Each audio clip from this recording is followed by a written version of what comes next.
This is the Wealthy Investor Show, where we don't just talk about your wealth, we also talk about your holistic health. I'm your host, Mattias. And I'm Erica. And this is the Wealthy Investor. Welcome back to the Wealthy Investor. I am honored to have my lovely co-host with me today. Thank you. It's very nice to see you again as well. It's always better when you're here. So I hope we can get more and more combined and less separated. But I enjoy your contributions. Thank you. Thank you very much. We just came off of a rare date. Fantastic. It was a lot of fun. We went to a brewery and watched the Olympics for a little bit. And then we went out and had a nice meal. Mm-hmm. Yeah. Our kids were begging for their favorite babysitter to come back because they said she lets them watch TV, which she swears that's not all they do. And I don't think it is. But anyway, they're excited to have us out of the house. And it's a win-win, really. We were happy to do it. Yeah, no, and we got to enjoy beer. We got to enjoy wine. I had a big steak. You had nice fish, and we kind of started just talking a little bit about food and alcohol. I mean, we talked about in the podcast before about how we've cut back a lot of drinking and what that kind of looks like for us.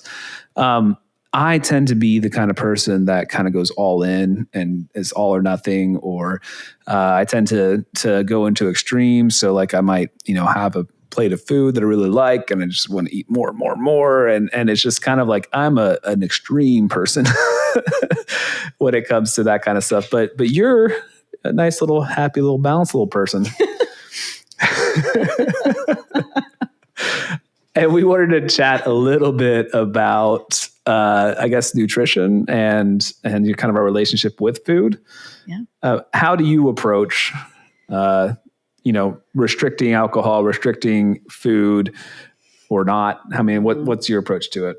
Okay. Well, I can talk about how it is now because it's not always been this way. Because now I know my body really well and what food feels good. So I know that I can't eat right away in the morning because I'll feel honestly kind of a little nauseous. And if I eat too much at a time, I'll also feel nauseous. If I eat different types of food, my stomach will hurt. And so my body definitely it guides what I eat. And I don't track my food.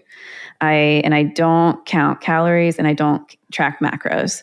But I do tend to eat whole foods and fresh foods. I don't actually eat a lot of vegetables, if you would really look at it. I really enjoy salad, but it's really tough for me to get vegetables in. And I tend to just eat when I'm hungry. I don't really care when that is necessarily. I just eat when I'm hungry and I eat until I'm full. And it's pretty rare now that I would overeat and feel uncomfortable afterwards. And I don't often eat after dinner, but that's just because I don't tend to be hungry unless we're having one of our evenings where we're watching TV and we have wine and cheese and crackers. And then that is exactly what I want at that point. we gotta get those in every once in a while. And I think that it's nice. We found this balance. We found this routine with the alcohol part of it, where we are, still able to enjoy the nice meal out with some wine, or the occasional like crackers, cheese, and watching something. Because it's just been something that we've done forever, but it feels more balanced now. Mm-hmm. What you were talking about feels like it's very. What's the word? Intuitive. Mm-hmm. The intuitive diet. I would say that is how I eat. I don't think, at least my brain has not really connected to the stomach as well. I don't, something's broken. I don't have, maybe I eat too fast. And so then I just eat way too much, but my body doesn't complain as much. Can I say, there's some pretty strong messaging from your family that climbers overeat. That's true. I have heard that at almost every family gathering. Yeah. It's maybe the 9 people fighting over food the scarcity mentality that you kind of really get what you can, almost like prison, like you're guarding your plate. But yeah, and I think that you've helped me realize that kind of pattern, and I don't think it's as bad anymore. I have been doing some tracking, some macros. Actually, this quarter, I set a goal to track 4 days a week instead of having it to be like, I have to have a perfect diet. It's 6 out of 7 days a week. And cause like, even just having to track is really, it just can get overwhelming. And I don't enjoy it. It's not, I think the goal from it would be to do it consistently enough to really understand what you're eating, so that you can then not track and you can just kind of feel out what your body needs, what you're needing to put into your body. So that's the goal. And for me, like, again, I'm not requiring myself to even hit my macros, to hit my calorie goals, et cetera, when I track. It's just to actually track for 4 days. So that's an experiment. I'm not saying it's the right way or the best way, but I'm trying it out. Well, we had a conversation about it when you started doing that, because seeing somebody do that is kind of triggering for me. I used to count calories. I went on and off, like with MyFitnessPal, counting calories. And then I also did like the portion size containers. And it was, I can't remember what my calorie was for the day, maybe 1,500, but it was really low, and I was constantly hungry, and I was always feeling guilty about wanting more food. And it just was not a healthy pattern for me. I have always loved food, and it's been really tough for me to tell myself that I can't have it. And I hate that. And so anyway, so sometimes when we talked about you doing it, I think I had just asked you, like, I just don't want it to see it. I don't want it to be in my face all the time, because it is still triggering for me. Like, you feel like you should be doing it, kind of thing, if you see me doing it. Yeah. Yeah. And has that gotten better? Because I don't really conceal it at this point, but it doesn't seem like it bothers you currently as much. I would say it doesn't make me feel like I should be doing it, but it still gives me like a really negative feeling in my gut. Okay. When I see you doing it, I'm trying to give you the space to do it, since it's something that you're interested in. To live my best life. And not force you to put it away, because it impacts me. And I think we also talked about not talking about it in front of our children. Yeah, that's been important. We don't really want to imprint them that, and I will say that, like, I've been this go around, there's been times where I've like undereaten, and from doing this tracking, because I go to extremes. I don't feel like that's been the case now. I feel like I've felt pretty good and have just been a little bit more intentional about what I'm eating. So this time it feels a lot better than it has in the past. Yeah, I would say there have not been any like bad foods. We don't talk about food in terms of good or bad, or healthy or not healthy, right? Or I can't eat that anymore. We tend to talk about it with our kids in terms of energy, and how much energy this food will give you for how long, and what's going to keep your belly full for longer, and healthy in terms of having a bigger balanced diet. But yeah, you and I do still approach food pretty differently. And I envy your ability to be so in tune with your body. I mean, I think that has just been true since I've known you. And yeah, it's nice. But I think that, like, what we don't cut out sweets altogether. We don't cut out carbs altogether. We will eat, a nice hamburger and French fries or whatever. And we will drink some beer. But it's just kind of imbalanced, I guess, a little more balanced than normal, or 90% of what we eat is fairly healthy. I would say I probably didn't arrive at a real balanced place until the last couple of years. I think growing up, we always had a dessert. I think almost every meal, or they were always at like family dinners, and we had those often, and they were just easy to grab. And yeah, I don't know. I guess it took me a long time to figure out what kind of food felt good, and what pattern, I guess, felt good to me too. So one thing that's really hard too with the kids is that I don't want to take sweets away from them altogether, But there is a big impact on the sugar. When they have sugar. When they have sugar, there's a huge impact on their behavior, and it can be hard. But I feel like it's important for them to learn to navigate that world and not be restrictive, right? I mean, how do you feel about that? Yeah. I mean, I often tell them, because they ask me how many of something can I have? And sometimes I'll give them a number if I know we're heading towards bedtime or something. And sometimes, like if we're at a barbecue and they're running around playing, I'll say, you pay attention to your body and you stop when it feels like you need to stop. And then they'll say, okay, so I'll stop when my tummy hurts. I'm like, no, I want you to stop before your tummy hurts. If your tummy starts hurting, that means you've had too many. You have to cook at the and trying to help them recognize when they feel full and satisfied, and not to stop when they have to. And I think that's worked. I mean, I think that, it's not always perfect, but like, I think they have talked about like feeling, I think I've had too much, or I think I've had enough. Like I've heard them say things like that. So yeah, they have. Or to say, I don't want any more of this, so I'm going to wrap it up and put it in the fridge later. Yeah. Or like if they're getting a little bit more ice cream, they'll just say, I just want, like a scoop instead of another full bowl. Yeah. So our podcast today is with Sandy Joy Weston. Sandy is not our typical guest. Sandy is more focused on health and well-being, mindset.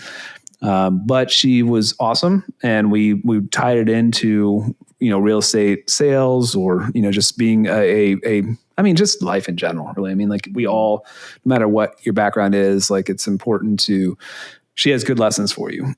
I think you can leave this podcast with a strong idea of something small that you could do to start your day and have it have a big impact. She has a TED Talk, and she's a published author, has 2 podcasts, has done a lot of cool stuff. So please enjoy Sandy Joy Weston. Welcome, Sandy. It's good to have you. Oh, I can't wait. I haven't done 2 in a long time. Oh, yeah? Yeah. Okay, all right. This will be fun. I, with a lot of my clients right now, we're talking about the seasons that we're in. A lot of folks are wrapping up the summer season and starting to look into school. But I was curious what season you are in your life right now. Are you beginning or ending, or smack dab in the middle of something? Oh, my goodness. No one's ever asked me that question. To me, every day is like a new season. I feel like I'm just getting started. Someone said, Weston, you're going to be 65. Are you going to retire in November? I go, what are you talking about? I just scratched the surface what I want to accomplish. I mean, I really do feel that way every single day of my life. I feel like, okay, what's new? Like a squirrel, like what am I going after? Is that something new that you've come up on, or has it always felt that way for you? Always. Even I've owned health clubs my entire life. And so most of my staff was, for the most part, way younger than me. And they would always say, why do you tell everybody your age? I said, because I want everybody to embrace it and not be ashamed of it. I mean, I want to get old, or I'm dead, and I got a lot of stuff I want to do. And I just kept thinking, well, every day I'm going to wake up, have a routine, and create a whole new life. And what I want to accomplish, I'm not going to look at a limitation for where I am. If my kids are grown, empty nesters, it'll be something fun coming along. Yeah, I love that. How does that feel like when you talk about it like that, and then you're around all of your other friends who are also similar ages? Are they in similar spaces, or do you feel like your experience of life right now is unique to you? Well, Erica, most of my friends are not my age. So there you have it. I have a lot of variation. So I have close friends in their 20s and their 30s and their 40s and their 50s, 60s, 70s, 80s. The thing that we have in common is they're willing to put up with me and my mindset, because I could be nauseating with how excited I get about the littlest things. And if somebody wasn't like me, I don't get rid of them. I don't fire them. I just maybe see them once a year or once a year. Not so often. Right. You've curated the folks that are around you. That's fun. Yeah. Awesome. Well, you have been in the kind of the fitness world, the health world, I think most of your career, almost all of your life, and in many different ways. I was reading up on that a little bit, and you've owned different fitness centers, but you've been training. I think you were also in charge of teaching Philly people a line dance. Really? Is that right? That's right. Because and you went around the city teaching that to people? Yeah. So in 2000, Philadelphia, we got the medal for the fattest city in the world. Right. Woo! Yay! And at the time, I owned a health club that was a couple blocks from City Hall. So I thought I had to do something. And the mayor brought in a fitness czar, and she was lovely, but she was more in the health industry. So you want to hear the story? Oh, you want to hear the story. Yeah, so I go to a meeting. Yep.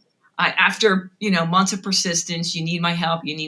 And I'm sitting there with the 12 apostles, and they had some great ideas. They were cool. But it was all, typical emails, blasters. And something hit me, like the spirit hit me. And I stood up. I said, these are all great ideas, but no one's going to do any of them. I know what the city needs. The city needs a line dance. We love to dance. It'll bring everybody together, and we'll have fun and get fit. And then we sat down, and I thought, what the hell was I thinking? They're going to kick me out here. But they liked the idea. Oh, cool. And so they said, do you have a dance? I'm like, yes, I do. But let me tweak it. Well, I had no dance. I don't even know why I said it. But I went back, and it took me a week, and I came up with a dance. And then I presented it to them, and they're like, oh, we really like that. It'll bring the city. Because, I had Rocky moves in it, side to side shuffle, that everyone could do it. The only little sticky wicket is I had to get the mayor to see it. So for months, they couldn't figure out how to get Mayor Street to see my line dance. And then they called me, and they're like, Sandy, we have an idea. The mayor is going to be in a South Philly restaurant with his team. We want you to come. We're going to invite you to dinner, and then you'll show the line dance. I go, okay. Does the mayor know I'm coming? They're like, no. I go, all right, well, it's not my career. I don't have a political career if that's what you want me to do. So I went to this little restaurant in South Philly with the 12 people, eating my rigatoni and meatballs, and I was getting ready to get up and do the dance, right? I brought my little boombox, and I created it to Let's Get Loud by Jennifer Lopez, but then we were going to have to recreate it with Leon Huff. But this woman knocks me on the shoulder and says, Sandy, I saw you brought a boombox. You do know the mayor and the fitness czar met at a Seventh-day Advent church, and they don't support dancing. I go, what? Yes, they're not about dancing the Seventh-day Adventists. I'm like, okay, I'm going to kill her. Like, what is going on here? And so I was with my boyfriend. He's like, you got to get up. I'm like, I'm not getting up there. No way. And then Gwen, the fitness artist, was like, Sandy, you have to get up. And then I thought about it. Like, if she wanted me to get up, maybe there's some not truth to that. And it was really family friendly. So I got up, did the dance, got the restaurant up dancing, hooting and hollering. And then I sat back down. I thought I saw the mayor smile, maybe. But after what seemed like hours, it probably was a few minutes, he said, you done good, kid. And I was like, oh my God. I said Mayor Street because we're going to name it the Philly Street Line Dance. And then, guys, what happened after that was crazy. So this dance took off. I mean, we were on every major news station. I was on the front cover of the New York Times.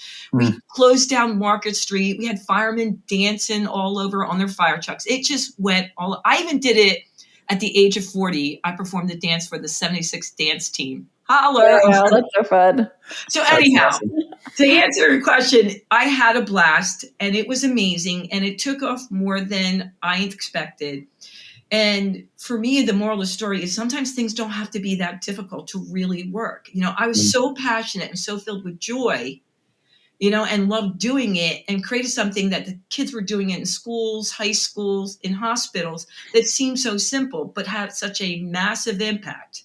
which is what I actually just went to the city last week to City Hall to meet with the new team, because I want to create a new dance for the 250th anniversary of our country. I want to create a dance for Philly. Oh, So cool. I like the awesome. idea. I just have to come up with the dance still. I don't have the dance. Yeah. That didn't stop you before. It didn't stop me. Right. That might be the key. Go in with nothing. Well, it's really impressive to me that it seems that you are not scared to take on stuff that a lot of people would be very scared. I'm sure you feel nervous about things that from time to time, I would imagine. Oh my God. But you throw yourself into it, and you throw yourself like with it. To me, it seems like your whole heart. Was there a time where you were employed, or you said you've owned health and fitness clubs, et cetera, for a long time, but was there a time where you were employed and you had to take that leap of faith into like owning your own business, being self-employed? Yeah.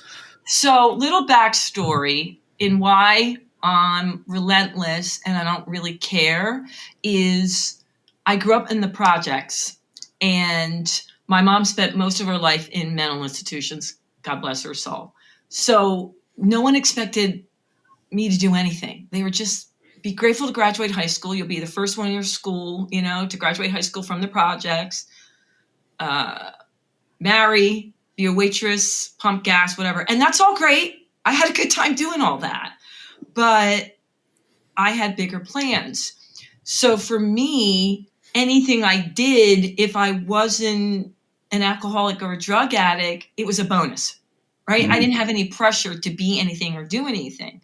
Okay. And I was very fortunate that at a very young age, even though the school didn't believe in me or the relatives didn't believe in me, I had this posse that, my project peeps, I call them, but we would sit on the picnic benches that were scattered throughout the projects.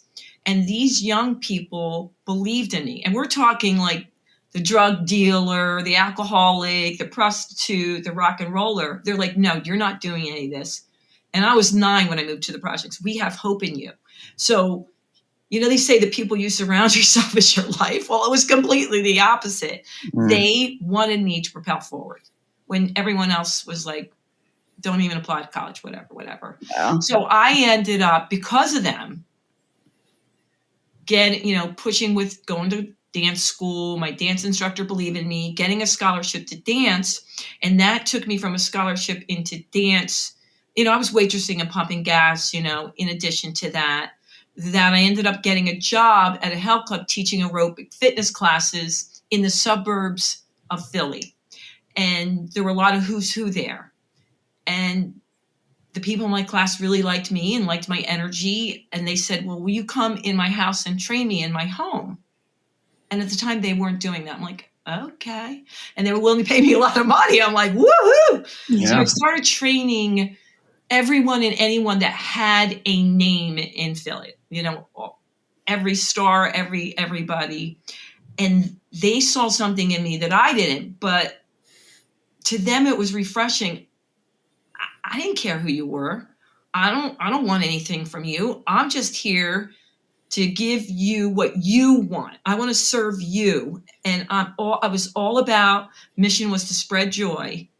And whatever you hired me for, come hell or high water, that's what I was giving you. And they found that refreshing, that I didn't want to get in this store, get this place, and I wasn't trying to manipulate them. Mm-hmm. So because of that, my training company built to I hired 15 trainers to work for me. And from there, they're like, you should open a health club. I'm like, okay. And it took me 3 years later, but I had, the people like Ed Snyder, the owner of the Flyers, willing to help me and guide me, and Pat Croce owned physical therapy companies, and Brian Roberts, who was CEO of all these people, and that's just a few, that were willing to take me under their wing because they loved that I was willing to work my butt off. I didn't want anything from them, and they saw this passion in me to just get the most out of people and spread joy. And so they kept wanting to invest in me. And I'm like, no, I'm good, whatever. So I opened up one health club, and then that led to another health club. And then that led to another. And it was all the same thing. Like, no, I'm good. I'm good where I am. But then when the opportunity came up, I dove all in. But the reason I think for some of my friends, I said that they may not have been willing to take risks. I'm like, what are you going to do? I'm broke. I have no money. Well, I was happy and had pure joy with no money. So I have nothing to lose. And I didn't have a lot of my wealthy clients' kids, they felt like they had to live up to their parents. Like, I got nothing. I'm great. Like, so every day I wake up and I feel like I don't have that pressure on me, if that makes sense. Yeah. Well, I want to tease out one of the things you said there. One of the fundamental things that you just addressed, and I think it's true in probably most business fields, but certainly if you're a realtor, if you're an agent, where if you really put the other person first, if you really are seeking their best interest or having them to have a great experience, you're going to naturally grow. That's the right way. So, because a lot of times people are a little bit short-sighted and are thinking about that one transaction or transactional. And if you sacrifice their experience, if they have a bad taste in their mouth when they leave that operation with you, that spreads too. So if you would rather maybe earn a little bit less money, depending on the situation, you might have to pay for something. But if they become your raving fan, which it sounds like you had a ton of raving fans, then your business just grows. So that's kudos to you to finding that early, really, focused on the other person, focused on giving them the best experience they possibly can have. What was that like for you to have that shift from nobody expected anything from you to we know you've got it and we want to hire you because you're the best, and that message change?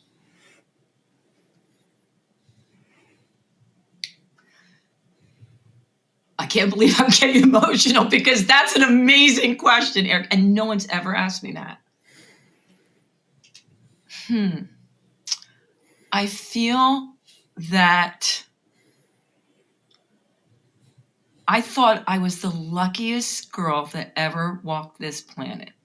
To have these people, they truly cared about me and loved me and saw something shining in me that, the people back home, well, they weren't able to see it because that's just where they were.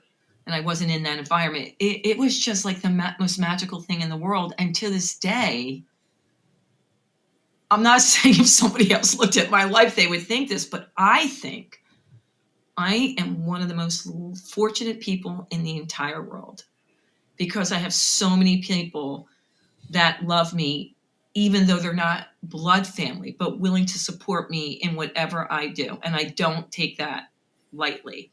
But I wanted to address and I want to make sure, because I looked it up by how to pronounce your names. Is it Mattias or Mattias? Or Mattias, you got it. Yeah, no worries. So I have a lot of friends that are realtors, and the ones that I know, 4 of them that are really kicking butt, it's because it's the end game. They truly want to do it for the client. And sometimes, like for me, it's not instant. It's not instant gratification. You're paying the long, the end game, and it may take a little longer. And there was many times people thought I was looking through rose-colored glasses because people were going to screw me over, and that's not what life is about. But in the end, it all worked out. Now, would I have made more money? I don't know. Maybe. Did I get screwed over at times? Yes. But in the long run, I still was very, very successful and had a well-balanced life and family. Well, and it's probably that theory of abundance, right? I mean, you are treating everybody with abundance. You're bubbling over. I mean, that's like you exude like happiness, joy, all that kind of stuff. It's very apparent in this, and I'm sure people respond accordingly. So, I mean, I think that's just the way things work. If you're giving a lot, you're going to get in return without even asking for it. Absolutely. And they taught me, they're like, Sandy, you don't even get it, but we can see when people are manipulating, us. We're not stupid. We know when they're trying to be like, and how's your dog and how's your kid, but they really don't give a crap. They're just trying to get that meeting, get that deal, that get a cow. We can see when they're playing us. Absolutely. And I remember that. They're like, just be straight. If you want, like, you come in for the meeting. Listen, I want that deal. I want that client. I'm the best. I want that speaking gig. Yeah, they're good, but I'll be better. And that's how I play the game. If I want something, I'm not dancing around to get it. I'll go, yo, what do you know, Erica? Come on, get me that gig. Mm-hmm. Well, that too, I bet I would put money on it. Probably comes too from starting in the projects and having to fight for every single thing you wanted from the get-go. Anything you wanted, you were climbing uphill to begin with. Yeah. And so you had to be a little scrappy. Yeah, I was scrappy. And the other thing is when my brother and I would start visiting my mom in the mental institutions, and my brother was older, but it was tougher on him. I would always say, well, how can I take this environment and make it the most fun possible and bring them joy at the same time? And so I would tell my brother, well, I'm going to make a fool of myself. So you're going to like that. Cool. Mom's going to make you moccasins. And I'm definitely going to dance and get kicked out of there. He goes, okay. So when I would go there, I'd wait until they were gathering to get their medicine. Now, keep in mind, I started when I was 9 going there. And I go around and I would try to pull their medicine off their little chairs. They had these little cups, dumb cups. And I'd say, you don't need that. Just watch me. I'll bring you joy.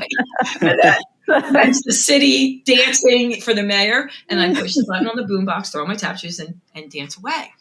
And I was able to see at a very young age, guys, in a minute, how I shifted their energy and gave them hope. And by the way, not everyone belonged in there because it was a poor institution. Some people were just misunderstood or poor. Not everybody was cuckoo for Cocoa Puffs. And so I was able to see that so young and how you could shift someone's energy, and shifting someone's energy and mindset was the most important thing. And then whatever else you want to do in life. So when people are like, oh, I'm going to work this hard. I got these tasks. I want to build this business, and they're not dealing with the mindset first, it just didn't make sense to me because the mindset is the most important thing.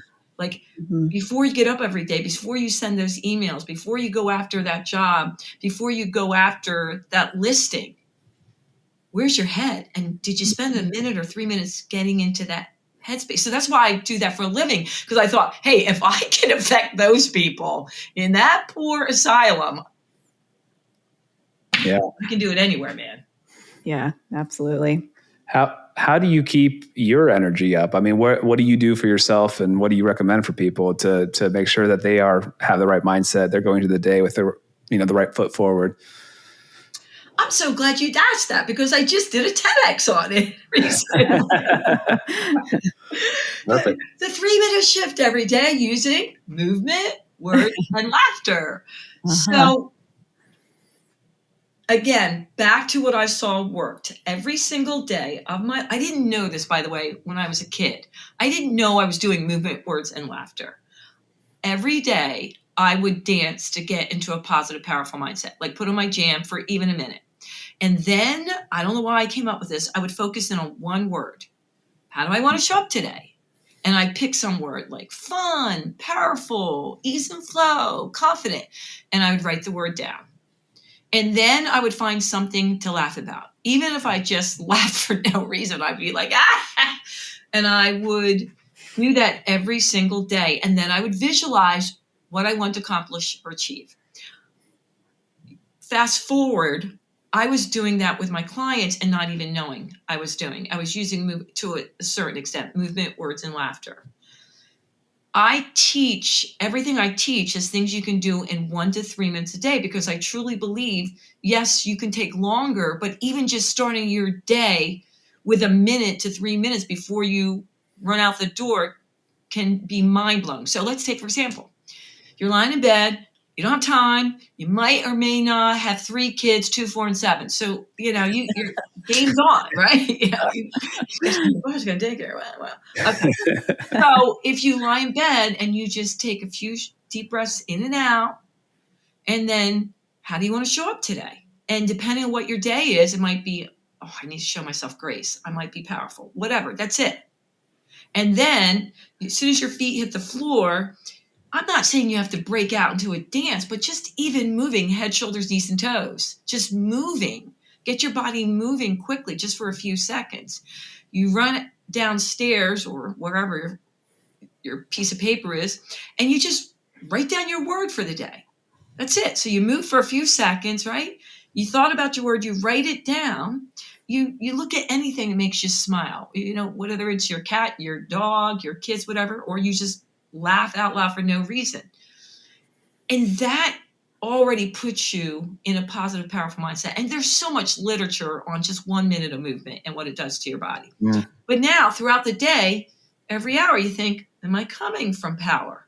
Am I coming from calm? And then most people say, hell no, how do I get off that track? And then what could you do to get back in there? It's so simple. It's so simple. Now, yes, there's other things you could do, more journaling, more movement.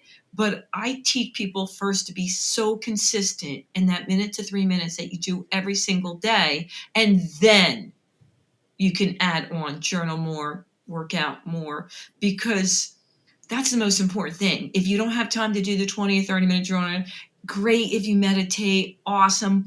But that's the most important thing, those tiny little things that you do every single day consistently to remind you of how you want to show up. That's what I would challenge people. Nothing crazy. If you have a routine, kumbaya. Is the routine working for you? Do you feel joy inside? Because happiness is outside things, like you sold that home, you got that listing, you helped a client, and those are great, but that's external. What are you doing for yourself internal so that you can show up with more joy every day? And I've been doing it since a kid, so I don't know any other way. Like, I get angry, I yell, I scream, ask my husband, my son, any given moment, like, why do you mean you couldn't take out the trash? It's flowing over with cat bins. But I just shift back in there quicker. Yeah. Sure. Yeah.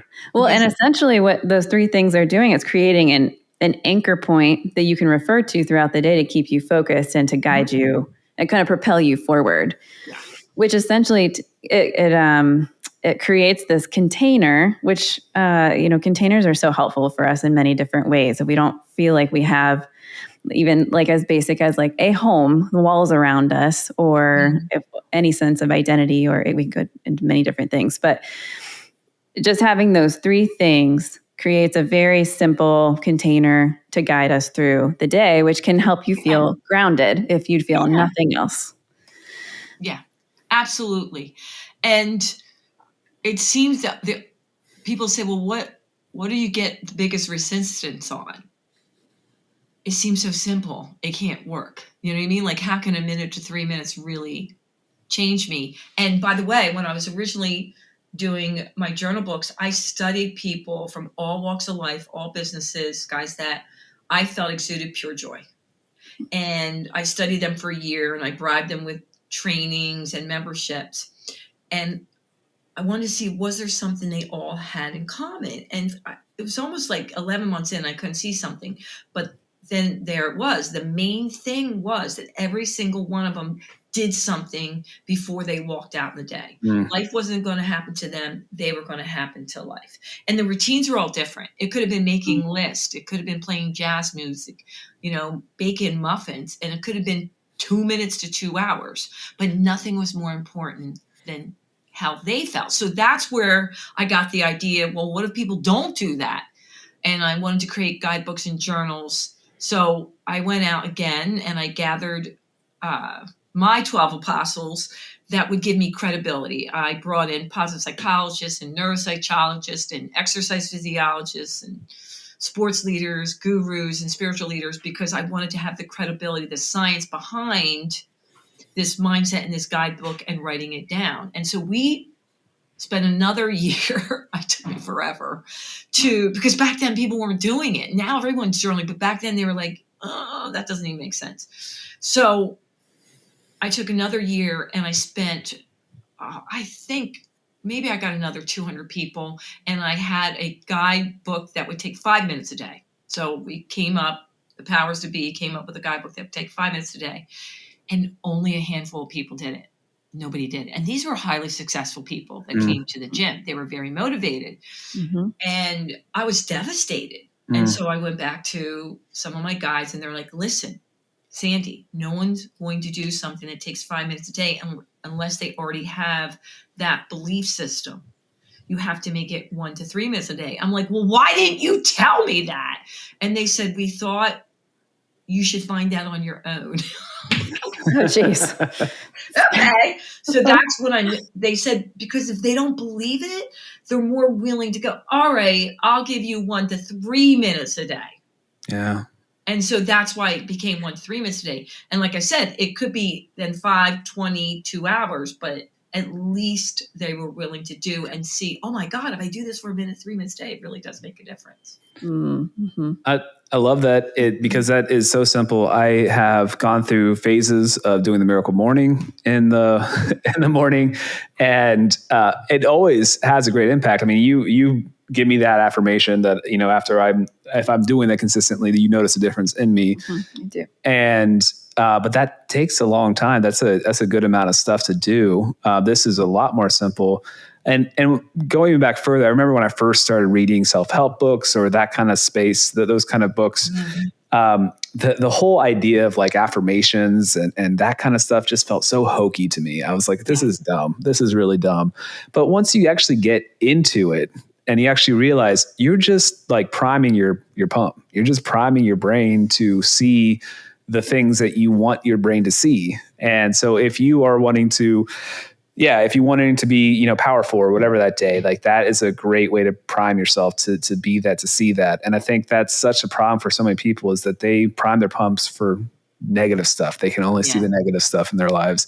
And then that's all they notice. And then they hold themselves back. And so that's awesome. I mean, that 1 to 3 minutes seems a lot more manageable. Well, it's not that you shouldn't do the miracle morning. It's just that you have to be consistent it's like saying to someone, well, I made a living off gyms. I can tell you how many people, join a New Year's. It is true. Right. They join a New Year's in 3 to 6. I tried to get rid of that, but a lot of people do, because they come out, from couch potato to 7 days a week. And it's just, you can't hold that. Not sustainable. Right. But if you do that and you see that, and then you're inspired, not because you should, but you want to do the longer meditation, the miracle morning and all that, it's amazing. Yeah. But it's because you want to do it from that place of, I really want to do this. And you're consistent with the other, really, really consistent with the other. So I would argue, specifically for realtors, I feel like the schedule, the way that the job is set up for realtors, they have so much more work to do just to, how do I want to say this? They're fighting against more, even like in their job structure. So for somebody with a 9-to-5 or who has an employer, they would go to work for a very set amount of time. So they have that container space for them. There's already very clear expectations on how to handle the problems that come up for the most part. For realtors, they make their own schedule. They're expected to balance their home and their work on their own. Nobody gives a guidebook for that, and everybody does it differently. And then depending on what your relationship with your partner, if you have one, what that's like, you have to figure out how to make that rhythm work for you. And then that changes depending on the season and what the clientele is like and what the market is like. And then you also have the stress of the market depending on where that is. And so there's all of these factors that are constantly changing. There's nothing consistent. Fair? Fair. Okay. I'm not a realtor, so I just need to check in with the realtor to make sure this is all right. Yeah. Along with that, I feel like they're already working really hard just to be okay mentally in the job and in their life. And so then to add something like this, that's just small enough that could impact every single one of those decisions as they figure out how to deal with their day with all these different dynamics, could be so powerful for them. Yeah. You can, and like I said, I have so many realtor friends, and I was just down the shore with a couple, and then one of my friends invited another realtor, and I didn't say anything what I did, but she ended up listening to my TEDx, and she came up the next morning. She's like, "That's it, Weston. I listened to your TEDx. No one's stealing my joy." I was like, "Okay." And she was on phone calls and all that. She's like, "No, I can pick up the phone. I'm not going to fear." And I said, "Well, listen, I didn't say to lose that sale that you you've been waiting for a year, not take the call on the beach, I'll take the call for you. I'm saying that it's not complicated. All you have to do is take a few seconds and a minute or 2 minutes, and you can reset yourself, but it's going to take a little time. But you can do it throughout your day, because I get it. And I watched 3 of them go from happy, joy to like, muh. Yeah. Mm-hmm. And someone taking a cell and all that. And there's a lot of, like any history, but it seemed like a lot of backstabbing going on at times, depending on what agency you're with or not. I called it the Wild Wild West, because I'm like, where's the guidelines? Who's telling you can't do that? Wow. Yeah. They're like, nobody's watching, whatever. So for them, more than ever, I feel as if you're right, they needed tiny little things, but they also need convincing that it will work and it's going to make a difference, because, the other friend is out meditating for 2 hours and going to Pilates for another hour and a half. No wonder she's happy, Yeah. Going to the beach for another hour, Yeah. So but I still think that, I know it can have a huge impact. So, but it takes 30 days. Yeah. Well, and I think sometimes to get perspective, you almost have to pull yourself out of the situation for a minute so you can look at it from the outside in. Like, we feel that when we go on vacation and we're like, oh, this feels great, I'm going to change some things or whatever, or travel internationally. But for a realtor, they don't even get a weekend. And so it's tough to pull your head out of it to think through, what could I do differently, or what do I need to change, because it's just so fast paced, one thing after the next. So Mattias, what do you do? What do you do? Well, one thing that what sounds... hasn't he done is a better question. One thing that sounds a little bit bad if you're a client of mine listening, but I'll explain, is there's the book, The Subtle Art of Not Giving a F. Haven't actually read the book. I'll preface it. But the title, it came out at a time where I was extremely beaten down from sales. And I took every single transaction personally. I took everything to heart, and I wanted nothing more than to be a top, I don't have to be a top agent, but I just wanted to be successful in the business. I wanted my clients to be happy. And so it just wore me down. Mm-hmm. And there was a distinct point that I just realized, you know what? I'm not, by getting this emotionally invested in these deals, I'm not actually giving my clients better service. I'm probably providing them worse service. And I need to realize that I have to separate and do the best I can for my clients, but not let it drag me down. So I kind of adapted that mantra a little bit, where I just, you know what, I this is clearly what I can do in this situation. If the deal falls apart, the deal falls apart. And this is one of the things too that I think is one of the blessings of being busier once you get a more established business going, mm-hmm. is that you're not as dependent on one sale. It's not as big of a deal. You realize to come and go. If the buyer backs out of a contract, you're going to sell them another house. If the listing falls apart, you're probably going to resell it. It's going to just maybe take a little bit more time. But yeah, so I think that was one really big pivotal moment for me in my business, was just kind of letting it go a little bit, just not being quite as emotionally invested to the point where I was, hurting myself and not doing as good of a job, if that makes sense. It does, but are you able to take a week off? I will say that my vacations have become better with the more understanding that things are going to be okay. But no, not fully. It's definitely something that I'm working towards more. And then actually I'm writing a book, and we're going to get into your books here in a moment, kind of laying out the foundation for agents to achieve more of like that kind of balance where you would be able to take a week off more fully. And that involves, I suggest people invest in real estate as they grow their business so that they have more of a fun. Like if all your expenses are covered, you maybe not feel as stressed and as have a scarcity mindset about your business. Mm-hmm. And you might be able to bring in more agents to help as you go. That could be a team, that could be, managed a lot of different ways. But basically that, the goal is to get to a point where you don't have to be on 100% of the time. And I can't say that I've fully gotten there. And that's definitely one of the curses of being self-employed, is I don't know if you can ever fully let it go. But we do a lot of things as well. So we often work out CrossFit, we do CrossFit. And that happens in the middle of the day, and I make it a priority. I get, 3 to 5 times in a week. It's easiest when the kids are not in. So it's like in the 9 to 5 work day that most people would not be able to do it, but that works best for me. And I just work it into my schedule as much as I can. And that is a huge help for my sanity, my stress release, all that. Yeah. Well, we just spent 16 days in Switzerland. So, and that's partially where Mattias is from.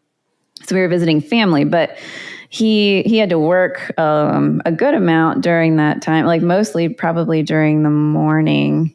You had a couple hours where you were working on things, but it's worked well. And this has not always been this way, but he'll tell me, I need a couple of hours to get some things done. So I'll know that I'm on with the kids. And then the rest of the day, he's able to be focused and present and he's able to put it away. Whereas I think before, maybe when you had first started or in those first couple of years, you just felt like you had to respond to everything all the time. Email comes in, text comes in. Yeah. And would feel very overwhelmed. Like I have to get that right now. And then would feel like you were working all the time. So that's been a big shift. It's not intentional time blocking, but I think that I don't see my texts as like, I need to respond to you right away, or emails anymore. And I get back to people usually in a timely manner, unless something slips, but you just kind of have to, being present in the moment.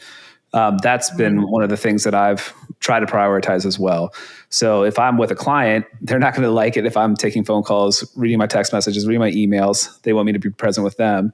And so trying to be that with my clients, and then they maybe understand then that that's going to happen if they're sending me a message, but also with my family as much as I can. So those are some of the ways I've tried to navigate this crazy world.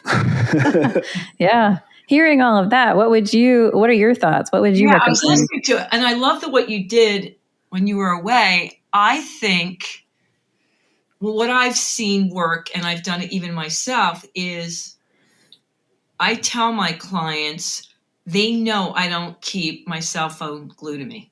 I don't. And even my friends, I'm not saying at times they haven't gotten annoyed, but I let them know this is what I do. And this is the day. And I know maybe you can't do that as a realtor, but I mean, the health club business is a 7-day-a-week business. And what worked for me is I'm not taking calls on this day. I'm not answering emails on this day. But when I am back the next day, I'm going to be so present for you. And when I take your call, I'm all in. But I don't feel that need to look at my phone. At my phone. And when I'm with my family, I'm truly with them. I don't have my phone with me. I put it on the side. And have I missed deals? Maybe a few. Maybe a few, because right now I do different speaking gigs and workshops, and sometimes they're like, I just want to get it booked right now. But in the long run, I still wouldn't change a thing. I feel better that I'm so present for my family or my friends and my client.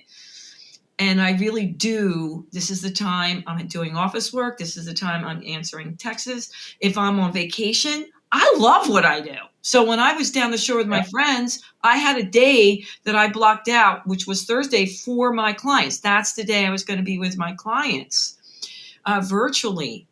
Now, did I plan that was the only day it rained? No, but they're like, Sandy, that's too creepy. I'm like, thank you.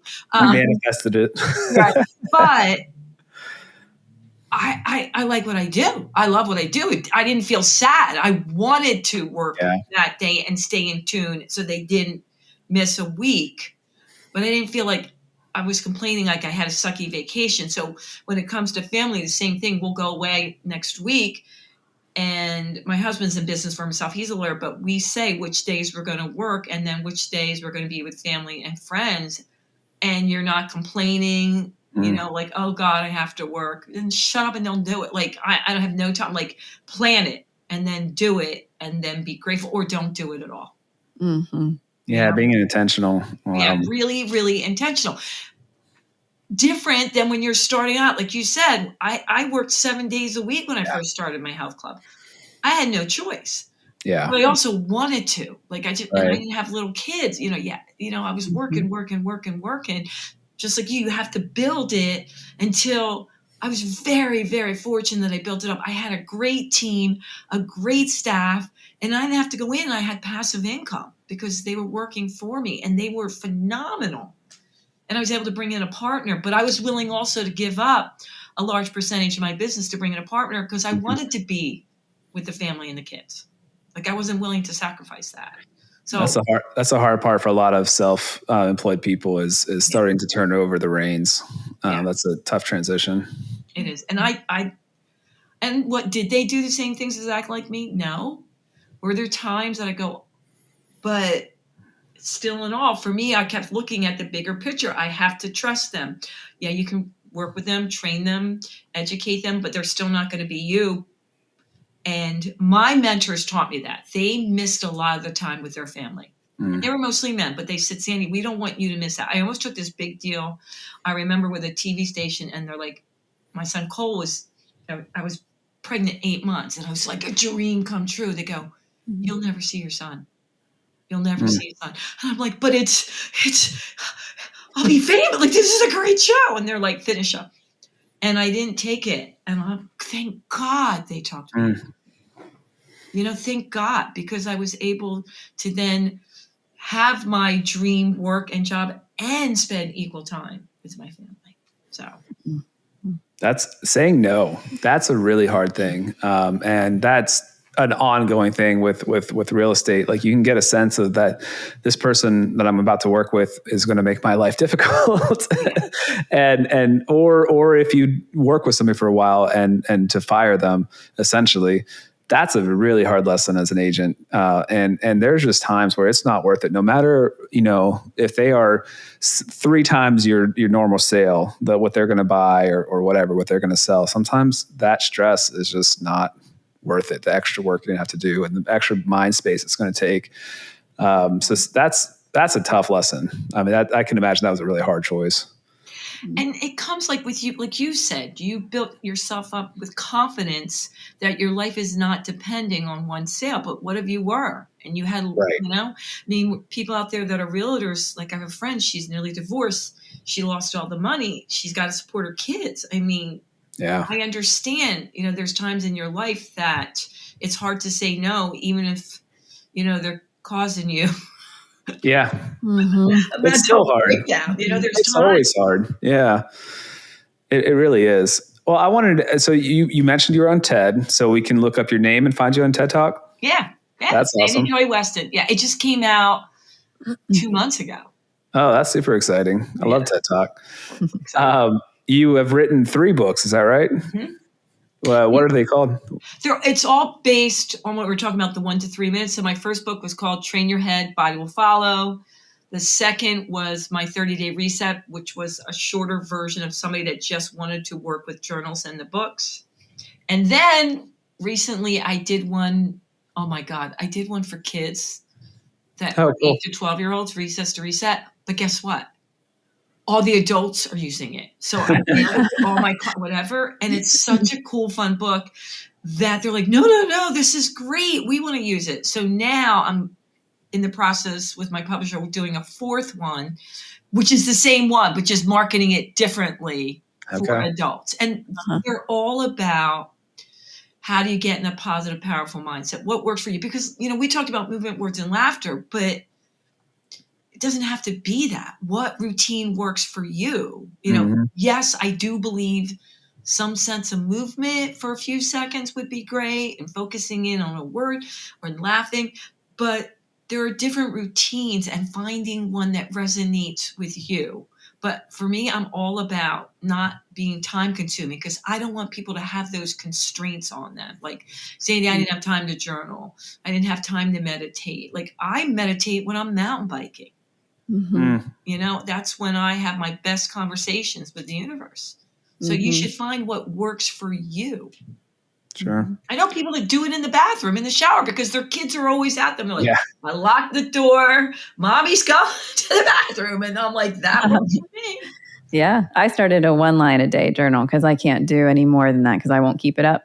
Right. But it has helped me look back on the day and focus on things that I was grateful for, or help reframe how I'm tucking that day away.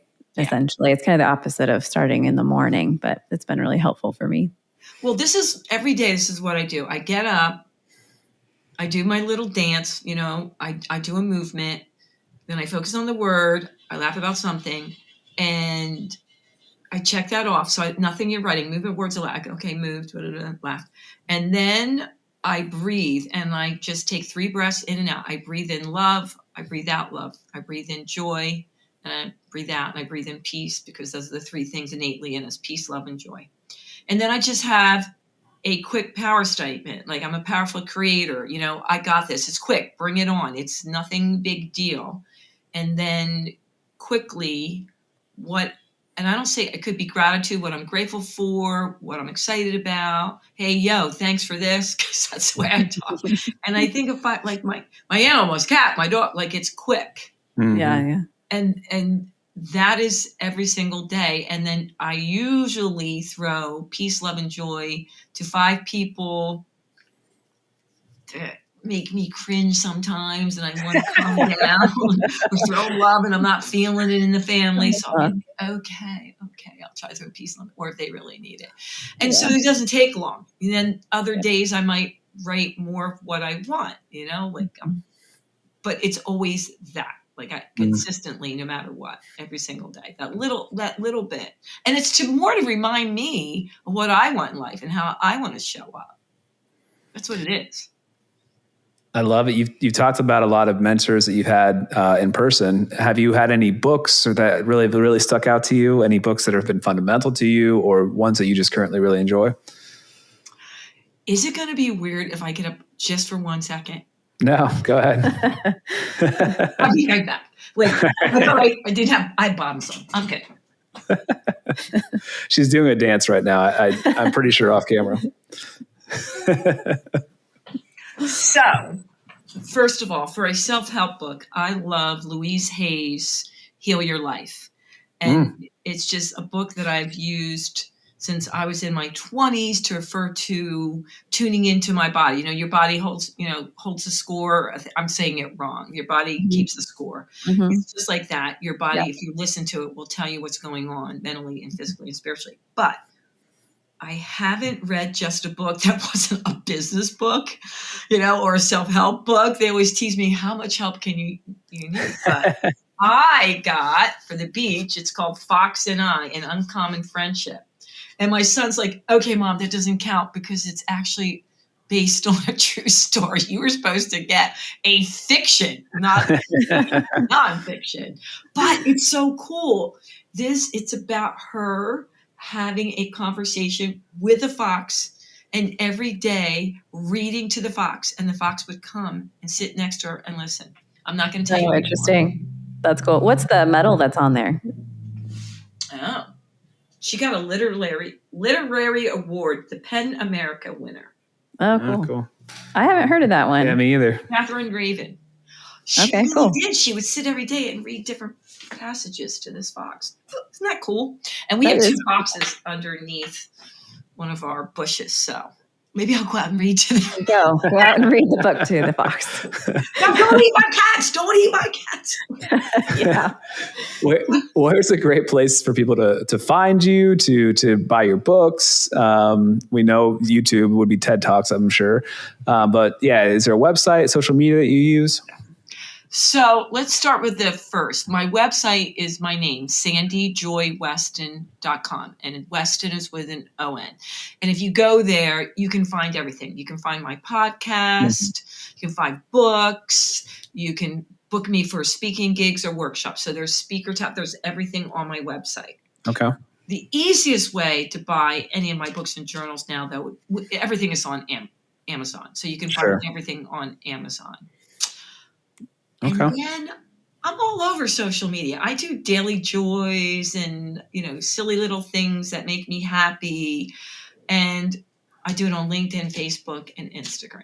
So, Okay. Sandy Joy Weston again. Same thing. Easy enough. Yeah, that's great. Easy. Yep. And I don't think we talked about, or maybe we did mention your 2 podcasts, but I noticed you can find those on Apple, Spotify, and I'm missing one, YouTube. Yeah, YouTube. And they're on my website too. Yeah. And one is for just women. I started it 5-6 years ago for women around the world that felt like they weren't being heard. And it's called Hey, I Got Something to Say, which I love. Love it. Yeah. Live show. You never know what you're going to get.